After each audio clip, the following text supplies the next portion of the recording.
This week on Easy Geek Food Hacks, the easy cooking show for lazy nerds, we solve a certain problematic food. I'm a leaf on the wind. What was that for? Oh, I thought I was going to kill you with it. Well, how do you make that? It looks delicious. Okay, so we're showing you this in a couple different steps for good reasons. This is the second to last step. We will set it aside and taunt you with it. First off, you only need 5 things.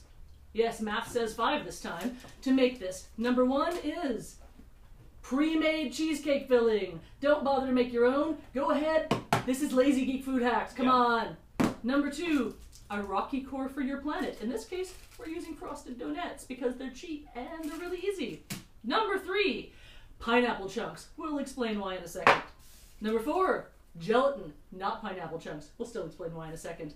And number 5, food color mist. It's basically spray paint for food. Shiny.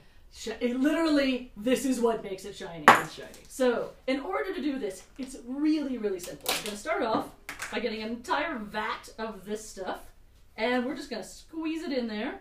And then, because I'm a horrible human being that didn't tell him what to do, my minion is going to go grab a spoon. Alright. Spoon. Now that we have a spoon and an entire container of cheesecake, pre-made cheesecake filling, we are going to add gelatin powder to it. So rip that open, and you want to sprinkle about half of it on top. Okay. And then stir it in. Now, why do you use gelatin? What's that for? Or if I were to, why would someone go out and buy gelatin for normal non-geek reasons as much as that might I'm be not sure if heresy there here? is a normal non-geek reason for gelatin. Well, in all seriousness, what gelatin does is it will bind with the water in your food to turn it from a liquid into a solid. So one of the biggest problems with problematic ice planets here is this. I mean, look at this. That's not a good texture for something you're going to put on a stick and have fall off. What the gelatin is going to do as we combine it in here, not instantly, not on camera at this very second, if you sprinkle it and stir it and make sure that it really, really gets integrated in there, that's going to make it set. So that's going to be the thing, that's the glue, not the glue, that's the bricks. Okay. These are the bricks that are holding it together, and this pretty part is actually just the mortar. Now, I've tried this 2 ways. The reason we only have one of these demo planets to start with right now is I tried it with the gelatin and without as an experiment.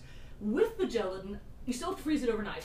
But with the gelatin, you take it out and it stays an ice planet for a while, long enough to hit him in the head with it, and that's really all that counts, right? If without the gelatin, you take it out and right as quickly as ice cream, it just starts dripping down your arm. And I don't know about you, but if you're actually making these for a bunch of people coming over for a Firefly event, I don't really want to have drippy stuff all over the place. So that's the number 1 problem I'm trying to solve here. After all, in the show, when she's holding up her ice planet, it looked like she'd been wandering around a while, wouldn't you say? Yeah. And trying to eat it, and it wasn't dripping all over the place.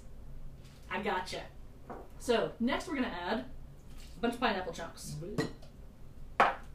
Are you wondering why I'm adding pineapple chunks? Indeed, I am wondering. Why are we adding pineapple chunks? I know, it seems like we're adding more liquid to something that we just tried to firm up and take the liquid out of. The problem we are solving by adding the pineapple chunks is, if you're eating something that is really, really smooth, like, say, an entire vat of cheesecake filling. By the way, I know that your waistline will thank me for that later, as will your arteries. But your teeth are just going to slip right off of it. You can't get any purchase when something's especially cold, and the slickness of teeth and the slickness of cold things, it's really hard to bite in, especially if it's hanging off a string. So if you give it something so that when you finally are able to get that purchase, you can get a bite in, that makes it just much, much easier to eat. I like to purchase things. For example, I have some cookbooks you might have heard of. But that's just going to make it a ton easier. Okay. Now, what else do planets have? I don't know. What else do planets have? A rocky core. Exactly. Our rocky core is made up of frosted donuts. I am the tiger. So, what you're going to do is you're going to take a little bit of kitchen twine, which you can buy on the internet, which is why mine is in a large container, or you can buy it at your grocery store or whatever. And shiny. Exactly. Everything here is shiny, boys and girls. And you're just going to tie it around your donut like you're making a little tire swing for Lilliputians. Now, I've seen some other attempts at making a ice planet. Awesome attempts, don't get me wrong, I'm not bashing on them. that had like a bunch of sticks in the middle in order to hold some ice cream up, and that's cool, but my friends drink. And if the purchase they get when they're doing that is on a big pointy stick that's providing support for the interior, we're going to the emergency room later on that night. Whereas this, if they bite into a piece of string, bit into a piece of string and there's a donut in the middle. It's a rocky core, so nobody's getting hurt here. So if you wouldn't mind holding that for a second. Now, in order to combine these things, one of these vats only makes about 2 ice planets, so you're going to want a lot of it if you've got several people to serve. So just start by spooning a bunch of it into a plain old plastic bag. Spoonie. Yes, that's for later. Then we dump the rocky core of our planet in there, get a little bit of that around it, and then we just keep spooning. And you get... And maybe later they'll be forking. And get as much of that in there as you can. Okay. And it's going to be a mess, just so you know. There's no getting around the messiness of it. Now what you're going to do is just pack that filling that you just made around the rocky core. All right. Squeeze that in there. It honestly doesn't even matter if you zip the bag closed as far as the Ziploc portion, because you're going to have some excess stuff. No, don't be afraid to use your hands. Stuff and things. I like to eat stuff and things. Stuff and things. Stuff and things. We are in Austin. Sorry, you know what? Maybe I shouldn't make fun of Rick Grimes every single time I'm on camera. Maybe I should. So to get it nice and round, go ahead and just use your twine to wrap around it a couple of times. That gives it the round shape. Cut your twine.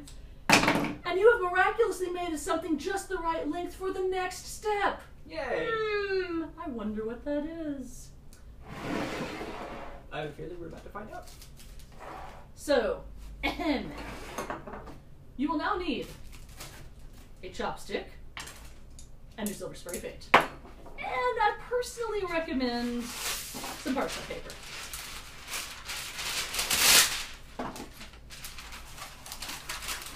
We'll just turn it out. Perfect. Take the one that you have studiously frozen already and remove it from the bag. Now, I think the easiest way to remove it from the bag is to just rip the bag, because you're never going to use this bag again anyway. And yeah, there's going to be some extra on the outside of it. Look at how rocky that looks. Isn't that beautiful? That's excellent. It looks Go like ahead. A planet I would not like to visit. Go ahead and just pack that down a little with your hands. Don't be afraid of using your hands for things. That's why I have a giant thing of paper towels over here. Yay! Now, because we don't have anyone around that's going to lick all the extra spray paint off of Drew here, we're going to have to spray this on here. This is going to give us... Keep turning it a bit. Okay. It's if your hands are currently covered in this stuff, it's kind of slick. And then go ahead and roll it a little bit so we can get the bottom. Let's do that. There we go. Perfect. And what do you know? One edible ice planet. Shiny.